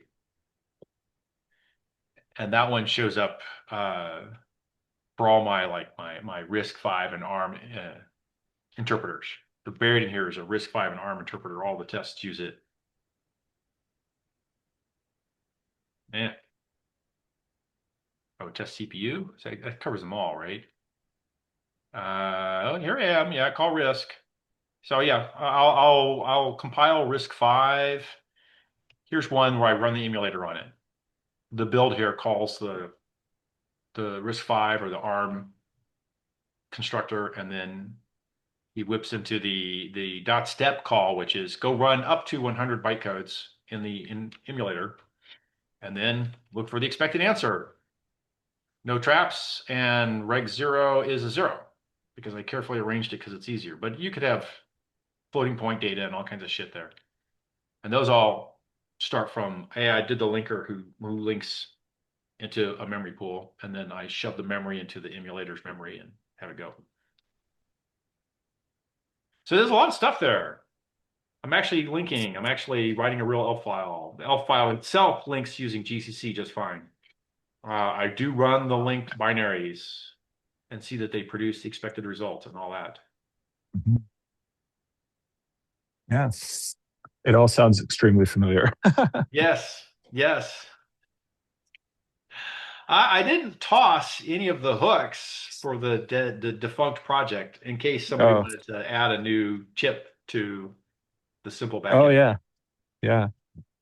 Well, if I were adding a new chip, I would start from simple itself rather than writing 80% of the first half of simple independently, but then making them compatible. Right. Well, I mean, that's how we ended up. We found the possible path there. Well, it's kind of good that I mean, because we just sort of built things similarly. Yeah, there are a bunch of stuff that I hadn't done yet that we built as part of that project that now showed up in the open source and that they're completed and working well and all that. Yeah, kind of cool. I enjoyed that. I wish I could be working on that some more. You said things early on in that project, and I saw the red flags, and I was like, I'm going to take your money and have fun, but this is not going to go anywhere. Okay. Well, guess you were right. It's, it is what it is. That had to have happened. And if you retrospect, my theory, my strong observation was you as the champion in that company needed to go and push for replacing all the money drain on the LLVM side of things and have Yeah. a replacement in hand. Yeah. And corporate management have to look at the price differential between the two and say, okay, this makes sense. Yeah. And they didn't, or you didn't, or however it didn't happen, then it's Well, very clear that they're going to drain the what, money out on the LLV. yeah. I mean, whatever I would promise, the LLVM guys would be like, well, we can do that. You have to And then they play would sort the, of spin their wheels at it, but they yeah, didn't actually yeah, build it. yeah, But yeah, yeah. the You have thing, to do so it. yeah, the thing was that actually towards the end, the team was building uh, trying to actually get away from intrinsics on the C++ side, right? And they were saying, "Oh, we've almost got it done. We've almost got it done." And then just as our project was wrapping up, but then we sort of had to stop, their project completely failed. So, Right. So at that point, what was actually the perfect switchover point, except that also was They within two would not weeks of. have they would not have failed yet if they had money. That was the deal. Well, The way but this no, thing there was is, like a specific effort yeah, that yeah, was promising all this stuff, and right. that effort had No, no, no. That's completely not how come to politics zero. work. This is this is a political issue. This is not an Uh, engineering issue. This is a political issue. The well, champion for the pile of money and the project, which will be Alex, yeah, was going to make sure that the project would continue while he thought there was money to be had. When the money yeah, runs possibly. out, he doesn't need to do that anymore. So you'll never have the competitor fail while Mm. the competitor's champion thinks there's money to be had to feed his team. Ah, yeah, possibly. Right. So instead, the management, another layer up, has to recognize that he's been given, he's got somebody who is managing upwards instead of downwards. He's being Right. managed, Yeah. and Well, that's where I recognize had my that. Yeah, champion. yeah. This guy says these things, and he promises, and he delays, and promises, and delays, and promises, delays, but we're bleeding out here, and he hasn't Yeah. delivered. He's made this promise and broken it 20 times in a row, and he hasn't delivered. It's time to cut it. Yeah. And that would have been the next layer up above Alex. Didn't cut Alex soon enough. Yeah. Yeah. It's And that was interesting very obvious to because me upon talking joining. to the board, Yeah. I was actually aligned with the board, and I just don't quite understand what the disconnect was in there. Anyway, whatever. Right, exactly. It's just not your job or not your enjoyment. You would have to decide that set aside engineering and development and go play the political game essentially for an alternative VP engineering to the board Yeah. to pressure CEO to flip the switch. But then you Yeah. would give up all coding. Yeah. Which I suppose I should have done. Decide what you would do with your life, right? Sucks. Yeah. There it is. Yeah. I have been down that path before and made the same call. I don't want to do this fucking shit. I'm walking away doing engineering. Oh, the company failed. Yeah, it was pretty obvious. Fine. What the hell? I would Did you push see and then, I wasn't getting did you listened see to. And did you hear about one of our closest competitors? Well, they were a bit smarter in terms of strategy, but in terms of technology, they were actually behind us. I think just got acquired for $20 billion by NVIDIA. yes, I should probably go see if I can get acquired by NVIDIA for $1 billion. I'll rewrite your compiler. You need a new compiler. Let me do it. I mean, A and B need the compiler. Yes. Maybe we could. Oh, can I do ended that. up in a different place, but maybe I should have gone to their coulda, woulda, should have. Who knows? I'm doing Hashgraph, whatever, smart Yeah. contract compiler. Yeah. How's that coming along? It's kind of fun, and the people are really nice. I'm taking my Christmas break, but I'm going to be at it, next week here pretty soon. Oh yeah, It's going well. I got that's good. two-thirds of the new interpreter going. I need to get a little further along before I can do serious performance tests. It ought to be between 2x and 10x faster than their existing system without any trouble. Nice. And then there's plenty of room for a headroom to actually do compilation after that. So Uh-huh. I'm expecting large speed ups. I don't have any numbers because I'm just barely running the initial contracts. I need to run some certain set of contracts under heavy load. But I Yeah. think under those test situations, I should get really good numbers. Oh, that's good. Yep. So who knows? They're a nice group of people to work with, that's for sure. Having fun. Good. Okay. Anything else? You going to actually you were going to do a doc review of a next chapter up. I don't know if you don't have to, no Yeah, no, stress. I think so yes, I want to do that. The thing is that it's one or two slots down the to-do list, so I only occasionally make progress on it. Yeah, that's fine. So, Expected. but It'd yeah, be nice if somebody else wants to volunteer, including people who watch this later. I'll take reviews of the readmes. This is a review of the readmes of the different chapters. I have a decent set of readme. People have gone through the ones and two Z chapter. Three Z's and four Z's I've been over a few times, but I'm the same guy looking, and of course I'm the expert problem. I need the non-expert look over. yeah. Well, there's the other thing that I noticed when I was looking at the later chapter, which made me think, oh, you know what? I need to go back and read all these chapters and understand what, like, are we actually writing a book here? Yeah, kind of, What sort is of. this, right? And so I, then, Up like, to like chapter 10, it's reasonably well structured to be a book. Between 10 and yeah, 15, it loses a little focus between chapters because I have to go backwards and uh-huh. update things from prior chapters that if I was doing it correlated, I would restructure a little bit what I did earlier so that it flowed nicer to later. And Yeah, then between like 15 and 20, there's a whole lot of tech debt elimination mixed in with things like the chapter has a high level goal. Half the work is tech debt elimination, which has nothing to do with the goal other than to make it possible to make forward progress again.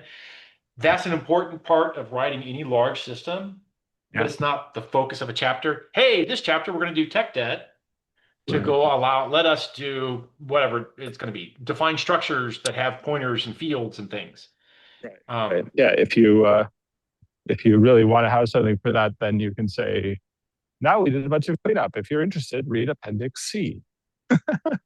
right. And like I said, it's all because it's tech debt elimination, it's not well focused. I went to this little piece, I Yeah, cleaned up here. Oh, I'm debugging a lot with the IR printer. So I did a bunch of IR printing improvements. And I did a yeah, bunch of, I don't know, typing system improvements here and da da da da da da da. Da. They're all kind of helter skelter. And then suddenly I can add a very simple, straightforward way to do whatever for loops or structures and pointers and fields and yeah, things. So it's a little messier as it gets later in the chapters, and I don't have a good answer for that other than to rewrite it a few more times and think about yeah, placement of things. It's like kind of like the job for an AI to come through and say, take this set of schmooze as cleanups from this chapter and roll them backwards through the earlier chapters yeah, and see that they stay clean and neat and tidy, but then flow more naturally into the later chapters. yeah, I think yeah. that's a good AI job. Maybe it might be good to actually try and get AI to produce a proper like outline of the whole thing. Then you can kind of review the outline and be like, okay, does this outline make sense for this book? Yeah. Yeah. Might be a Well, good there's a starting top point level actually. README, which is the theory, the outline, Yeah, which is, stuff I wanted to happen in the chapter. And like I said, about in the later chapters, about half the chapter is tech debt cleanup and half of it is the new thing. right. Yeah, All right. yeah, Yeah, there's time limits for everybody. Like I said, I'm going to be back on Hashgraph Monday, and making progress on faster interpreter. So it's kind of fun stuff. Yeah, that's good. How long have you been doing that now? For 3 Hashgraph, months? Yeah. a month, 2 months. Let's see, Okay. you count half of Christmas and Thanksgiving off. 2 months maybe. Okay. Not a whole lot, but Yeah. like I said, the holidays break in the middle. Yeah. No, it's not even that then, because the holiday breaks a month and a half. Oh, So that's they have great. they've inherited an open source implementation of a Bitcoin exchangey kind of thing. The open source version is done sort of the big Java enterprise, good programming practices way, which means it basically sucks. Drowning in useless accessors and getters and setters and shit. Like if you have publicly available accessors and getters and setters, and they don't have any other checks, they just get and set. Why the fuck did you do that? Why don't you just make the field public and just go hack it directly? Why do I have to function call parens around every access? Whatever. Best practices. Yeah, exactly. That's what I just said. Best practice, right? And those, by the way, are complete antithetical to performance, specifically performance on interpreters. So Yeah. most of my work here is to basically take some piece of structure, code, whatever, and inline it and manually, because it's all been wrapped up in final, private, hidden, blah, blah, blah, inline it manually and do the same exact thing without all the accessors and getters. And then I can like hoist all the invariants out of loops, and I can, tuck them away in other places where they're not in the core interpreter inner loop. And suddenly the core interpreter inner loop is like getting sensible and can run reasonably fast. I just have to unwind all the good best practices, the worst practices for performance on interpreters, performance in general, but and it's super allocation heavy. And so one of the other piece of this is do all these things where instead of taking this thing and putting it in a record object and passing somebody who pulls it right out, just take the thing and pass it along directly. Yeah. And don't bother to make the object, right? It's just drowning in allocations. Fine. Yeah. Don't. Easy, cheesy, peasy speed ups available. Yeah. I'm taking them. It's all good. Yeah, this sounds like you could do in your sleep.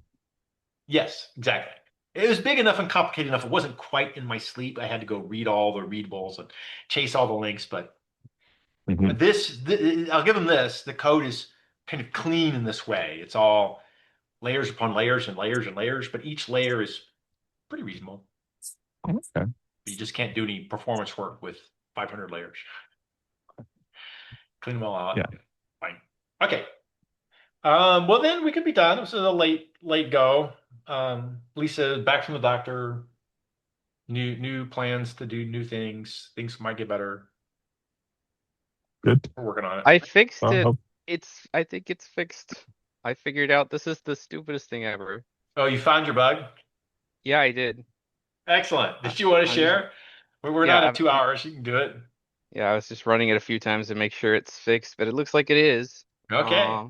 So here's okay. So I put this in the destructor right here. So slow down. Lock, Okay. unlock. Huh. Well, you're Okay. missing something then, because that surely is not the bug directly. Well, that's so I also had to put there was also one place where this is used. So if I go to where this is used, hang on. So I take this lock here before resuming the handle. As it turns out, even though every single thing inside the coroutine frame was synchronized, the result was synchronized, the stack variables were synchronized, the coroutine self, the coroutine frame itself has state that was unsynchronized. Like the implementation by the compiler had an unsynchronized implementation detail. So every single variable, every single object was synchronized, but somehow this resume function itself does something somewhere that was unsynchronized or a write into the frame itself somewhere after I had done the like final suspend. Because like I put a sync point in final suspend, and that didn't work. So there's one on return value. So like when I return the value, it syncs. That didn't work. Final suspend also didn't work. Apparently, So just have to you're take a lock. locking the resume. The resume does something under lock that somebody else now notices Yeah. and So says, it "Oh, creates this promise base, which I put two things into the promise base. One's the executor that's running it, and then now there's this run mutex. And what like basically what would happen is like I have my co-subroutine like this destructor here.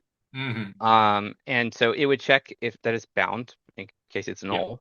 So If it's not null, it would destroy itself basically. It destroys the promise, which is the like the stack frame that it was operating on. in the Java memory model, a back-to-back lock and unlock can legally be optimized away other than the memory fence. Yeah, You have a that's basically kind of what this is doing, but um it's also like check because like the other thread could because you have a garbage collector, right? So that you has can't nothing to just do with it. oh it does because I can't in Java it's not possible for you to have something deleted while it's being used. Oh, I see. Yeah, yeah, right. Yeah. Yeah. So No, the garbage but collector makes multi-threading programs a lot easier. Yes. yeah, so there's another side effect, which is that this if it's locked, it could still be in use by another thread, even if there's like it's Yeah. actually not really like there's that memory fence to it too, but I also have to stall if the other thread is still using it, That is potentially. also the case for Java, is that if one thread locks and another one does not, yeah, you're screwed anyhow. Well, yes, but in Java, at least you know, because the garbage collector is going to wait until all threads stop using it or whatever. Yeah, You're just the object didn't get deleted. So we don't have a delete. And you're in C++ land, you're trying to say nuke this thing, and the other guy isn't done with it. And I claim that the guy doing the nuking should be waiting for the lock, ownership, and delete under lock or whatever. There is a proper handshake. A back-to-back lock and unlock seems unlikely to be the final correct answer, but it probably gets you it past the first is bug. because it's undefined behavior to destroy the view text while it's locked.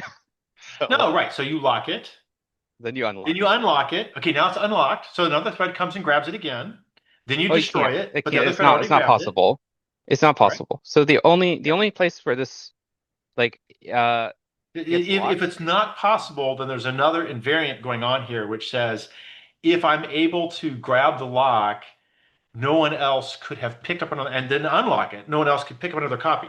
And the only reason I could grab the lock and the destructor was because there are no other versions floating around. Right. So So it's no one in grabs this a new run. one. It's in this run function. Basically, it resumes it and runs it, Yeah. but then it discards it. But it's really this handle that takes a reference to the coroutine frame. But like if we've resumed it here, like we're done with it at this point. Like all of the stuff that I wrote is like completely done by the time that the other thread picks it up. It's just that this resume actually does some bookkeeping internally Yeah. that is not synchronized because like the where this actually gets like a returned value here. Let me find it. Return value in the co-subroutine. Okay, so this is actually where we like set the value. So like I return value and then I take a lock and I say set the value under a lock, right? And then I Right. unblock the waiters. Right. And the waiter is going to await on the result, which it takes the lock as well, right? So this unblock waiters basically just goes and declares all of these guys runnable. And then so the waiter is going to take this Yeah. awaitable and it takes this await resume class and it takes the result out of it, which is also under a mutex, right? So Yeah. that's perfectly fine. Right. But then Right. when it's done, like let's just like we have an expression, right? So like count string letters, you see like I have this expression where I have like this co-await on a sub coroutine, right? Um this after this expression is done, it destroys the coroutine object, which destroys the frame. That is where the race came from. Because even though the result we've synchronized the result, after it's still technically running, even after we go through this final suspend, because I put a lock in here to synchronize it on final suspend, but even after this final suspend, there's still a race because like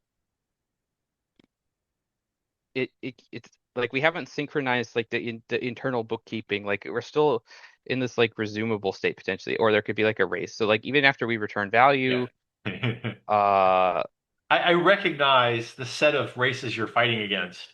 Just pointing out that a lock unlock pair does something very specific and very kind of weak. So you probably have another issue floating around that you've currently hid, but you've made oh more no, progress. it's fine because the only thing is like this it was destroying it while this function here was still doing it, but you can see that there's lock here and then it unlocks implicitly at the end of this You're right. No, block I here. see that. And he So does that whatever actually, resume does. Then yeah, he and that unlocks. My issue is because of the semantics of a lock unlock pair are limited in what they do, you have to have another invariant that you're stumbling around to try to express. When you understand that other invariant, you may realize it's entirely correct, but maybe yeah. it's helpful to go document saying this is okay because, and we're missing the it's okay because Yeah, there's only two things that can have a reference to the promise, right? One is the resumption, and then one is going to be the awaitable. And this resumption always runs before the await resume. So once this is unlocked, oh, see Derek. it is guaranteed that Yeah, so you there's have no another other resume. invariant that says by the time I'm in the destructor and I acquire the lock, the other dude, the only other possible dude, has let go of any lock, and he can no longer want to get it again. Well, so the executor always acquires the lock before the value is set, and Right. then the executor always releases the lock after the value is set potentially. But if you get the value, like once the executor releases the lock, it no longer touches that object, so it's fine. So if you have a value, the only other thing that can have that lock, like a reference to that, is the executor, which always takes a lock before it starts working on it. So the usual failure here for C programs is the executor will take the lock before it's working on it, but the other guy called destructor and the object's been destroyed and he locks a destroyed object. Um, so I consider that kind of a programming error, I guess, because I assume that all the runnables run to completion. So like if you destroyed it without waiting on the like result, that would kind of be like an unchecked error, I guess. Like if I Okay. remove this co-await and I just let this object get destroyed, that in my opinion that's just a programming bug. That's a user. Okay. I can see what you're saying. Like it would be probably be better if it like It'd be nice if the system you're doing enforced that invariant so that you didn't. You'll make this mistake yourself because as soon as you start doing it, I want to say coding in anger, as soon as you get enough of these, you'll make yeah. that mistake But yourself. it actually doesn't really cause a problem though, because the reason why is this co-await is actually what starts it being scheduled. So if you don't co-await it and you just destroy it, like you create the frame, but because it was never scheduled, Well, it it it can't be in the executor at the same time. So okay. like it would technically not be a problem if you just did it. It would just like be a no op. Yeah, So like I I'm think. just thinking there may be other things running around here that says, oh, I'm going to get clever. I'm going to say this. I have this guy. I want to run it twice in parallel with two different dudes, and the first one who completes is the winner. And because of the fastest thread to complete, it's monotonic. It'll be all the same answer, and Okay, then so somebody there's will lose. yeah, I And don't actually have multi-weights yet. So like if I want to do something in parallel, but it's fine. It's fine. No, no. You heard my complaint. All I'm saying is there seems that there's another invariant that maybe you've got a handle on, and it's all good. But the back-to-back lock and unlock, that would only make sense if you can account for all other people who are looking at this thing and would take a lock or have a lock and then let go and yes, then I okay, reacquire a so lock. so the invariant is that it only takes the lock one time ever. So Who it only can't takes the come. lock one time? The executor can only Okay. take the lock one time. It will not take the lock a second time Okay. unless it gets And rescheduled again. you don't hit the coroutine destructor until after the executor has put the value in or something.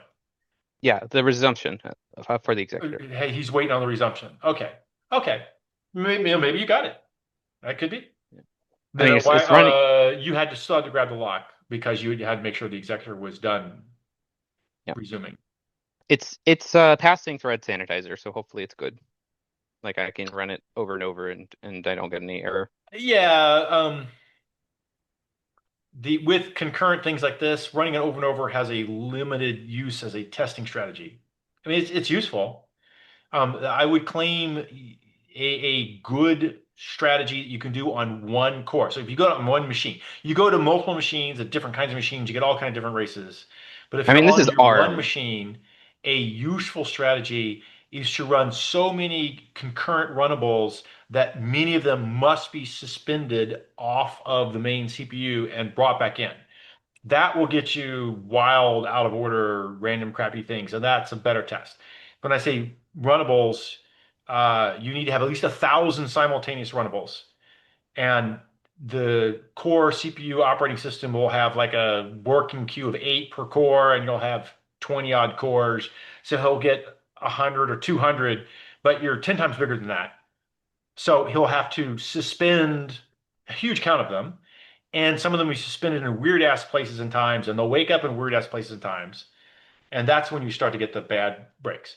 So if you want to do this thing here where you say, hey, I did whatever, find capital letter or Fibonacci or see whatever you're running here, hello world, whatever you're doing, run 1,000 of them concurrently. Don't launch and wait and launch and wait 1,000 times. Run 1,000 all at once, then await for them all. And that's a reasonably better test.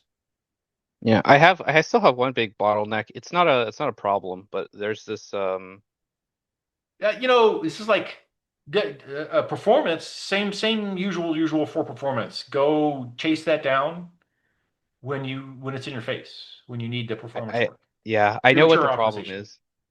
is I, so there is this is a real I had to I tried this with range sum, and range sum completely bottlenecks on the mutex. Like if I okay. remove Yeah. this fib thing Yeah. and then I just have a large Did I mention uh that you have to have a lot of work before it's worth the yeah. overhead of having multiple threads? What you just said was, "Hey, I'm completely bottlenecked on a mutex." I'm like, "There you Yeah. go." Well, it's because the each individual query internal thing is very short, so it spends Yes, almost all of exactly. its time So when I on did this the for H2O, the standard size for the lower bound was 10,000 array elements, and you're doing something with them. That was the bare minimum, and you were definitely hitting mutex issues in terms of performance. so it's Average was 100,000, between 100,000 and a million elements to do work with. And divide 100,000 elements by cache lines. I'm hitting many thousands of cache lines. That's the enough work that I'm not getting bottleneck bound on mutexes. yeah, this is where the bottleneck is. It's basically inserting nodes into the memoization map. Yeah. And it was Okay. bottlenecking on this. And this Yeah. I don't have a good solution for other than like implementing a map using sharding or something. I'm not sure how to do this. Non-blocking hash map. If you have a map, you need a concurrent map. Get a concurrent Yeah. map. I know these things exist for C++. Non-blocking hash map for Java internally shards infinitely thin. It's If you let the possible. recount. The thing I don't want to do though is like so right now I have this like startup function, which is what actually executes the thing. And if I use one of those like non-blocking implementations that already exist, the problem is you can only do like a try insert atomically. You and so if you put like a something that has a startup task, Yes. I can't include the startup task in that Yes. You concurrency. I have have the to, classic problem that everyone who fights this all fights, which is I want to do a try with compute. To say I want to yeah, look to see if you're there, and if you're not there, I want to compute you and insert you. And of yeah, course, if two people look and they both miss, they both want to compute, and that's the problem. And the Exactly. fix is to say, I'm going to try and insert, and I have a three-way insertion going on. Somebody who inserted agrees that they are the one person that we're going to do the work. And the other person who failed out doesn't have the value and is not doing the work. Both. And that person has to block. Now, that's the three-way issue. So I found it, I'm done, I got out. I found it, I'm working on it, it's not done yet. I went looking, it's being worked on, I can't have it, it's not done yet. I need to go to sleep. Yeah, so After it creates this situation where like you create your allocation for the object you want to insert, and Yeah, then if someone else inserted it, now you have an allocation, you just have to go delete it because it's useless, yeah, right?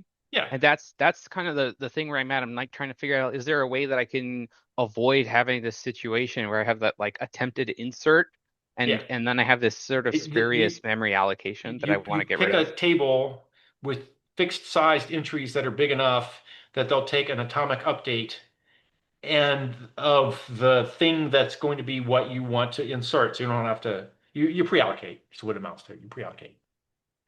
And then you don't have to delete them because they're in the table already. You're not actually making an object and then inserting it. You are got a table full of objects that are in the initialized state, the uninitialized whatever state, that you grab an object with a cas and move it to the it's being computed state. And then you compute and then you move it and then somebody can come in and but the guy who comes in doesn't have to make an object because they've been preloaded into the table.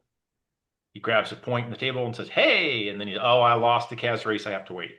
But you have to make an object, insert, delete, Yeah, the or objects delete. objects are a little too complicated for just jumping Okay, into a then table. then fucking delete it. Yeah, I Or guess. add a wrapper that says, "I'm just going to grab the work." That's really trivial. And then if I am doing the work, then I go ahead and put the big thing in, and then I go ahead and fill it out and do whatever hard work. Yeah. First, I need to figure out what concurrent map I'm going to use. I'm thinking either maybe the Folly concurrent map or maybe make my Yeah, own here like I don't short. know C++ maps. There's only two in Java, and I use mine. And but other people use the other one, or some people use mine, and whatever. People have choices, but they only have the two. In Java, I'm sorry, in C++, I don't know. I know they Yeah, exist. I don't know what they are. there's a couple, but I think I might implement my own. I'm not sure. Well, Yeah. at some point, you have to decide actually to get your thing done instead of implementing these choices. But actually, inserting a current map is kind of fun. I had a lot of fun doing it anyhow. I was just I going to know people start it. who copied my map structure but rewrote it for C++. Um, and those are I know that one's out there somewhere as well. I want this like try and place behavior, so I was thinking just like splitting the map up into like 16 maps and then having separate locks on Yeah. each of them. Yeah, So that just is the alternative to mine in Java's concurrent hash map. His go-to strategy is to 16-way shard, and it only locks on writes to the 16 ways, so you get 16 parallel writes on average. And but readers don't have to lock. That's kind of a good one for that guy. And in mine, readers and writers don't lock. It's all non-blocking in all directions, and effectively every single entry is its own shard, more or less. So you get infinite sharding in my version. Um, and readers, no one takes a lock. this sounds complicated to implement. Non-block. It's actually, yeah, it's subtle, but the amount of code involved is really small. It's all done with the state machine, and I have a great talk on the state machine. I could probably drag it up if you're curious. If you're not curious, don't worry. No worries. Yeah, that's interesting. I would love to see that. I don't know if we're out of time Let now. me, Maybe next week. yeah, right. Maybe I'll throw the link in Discord, but I can present next week if people care. This is like not compilers at all. This is like concurrent algorithms. Cool. But they haven't changed. The nature of those algorithms has not changed in 30, 40 years, so it's still valid. Yeah. Okay. Well, I'm going to call it. It was fun talking as usual. I enjoyed myself, and hope to see people next week.